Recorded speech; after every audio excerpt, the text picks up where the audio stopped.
సరదాగా ఒక మాట అడగనా? మనస్ఫూర్తిగా నిజమే చెప్పాలి మరి. లైఫ్‌లో ఎప్పుడైనా అనిపించిందా? ఒక్కసారి 10 ఏళ్ళు వెనక్కెళ్తే బావుండు. ఇలా నేను చేయకుండా ఉండేవాడిని. లేదు అంటే ఇలా చేసుండేవాడిని. ఈ క్షణాన్ని ఆపేవాడిని. ఈ క్షణం లైఫ్‌లో రాకుండా ఉంటే బాగుండేది. అలా అని ఎప్పుడైనా ఆలోచించావా? కొన్ని క్షణాల్ని తలుచుకుంటే పెదవులపై చిరునవ్వు. కొన్ని క్షణాల్ని తలుచుకుంటే మనసులో అలజడి. అలా జరగకుండా ఉంటే బాగుండేది.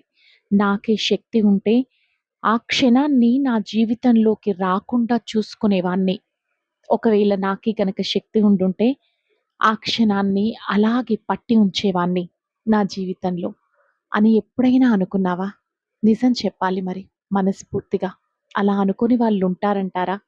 ఎప్పుడైనా మనం ఒంటరిగా కూర్చున్నప్పుడు, అలా ఆలోచనలోకి వెళ్ళినప్పుడు, ఎన్నో ఆలోచనలు మదిని అలా తట్టి లేపుతుంటాయి కదా! ఏమంటారు?